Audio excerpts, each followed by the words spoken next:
If you're new to building in The Sims 4, this video's for you. But before we start building, when you hit B on your keyboard, it'll bring up the wall tool, and you can hold control to delete, and that also works for the room tool. Now, when I first started building, I found it a lot less overwhelming to replicate an existing floor plan. So I would place down a flat square, I'd make it a little bit bigger, and then I'd grab some placeholder furniture to see how much room I'm actually going to need, because this floor plan has the kitchen, bathroom, and bedroom all on the left side. So by mapping it out ahead of time, I'm ensuring I'll have enough room for everything before I've even had to place down a wall.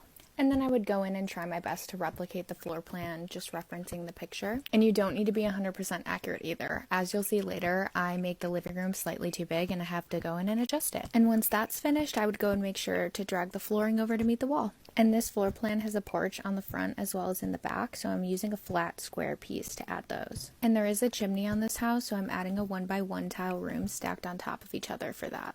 And here I'm adjusting because it looked like I needed a bigger walkway into the kitchen, and then the living room just needed to be slightly smaller. And now I'm raising it up on a foundation, deleting my placeholder furniture, and adding ceilings. And the website I got my floor plan from shows what the house is supposed to look like, so I'm just going to replicate this roof by using a gabled roof over the main part.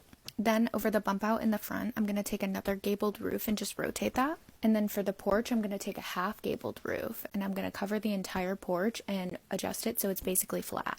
And then to fix the part that's sticking through the wall, you just want to adjust the eave. And now moving on to the side, copy the gable roof piece in the front and place that here. And then to fix the roofing coming through the wall, you need to make the roof smaller, hold shift while adjusting the right eave to only adjust one side, then copy that roof, place it right on top, and drag it all the way to the left. Then you'll want to adjust the eave on the bottom, and it will no longer come through the wall.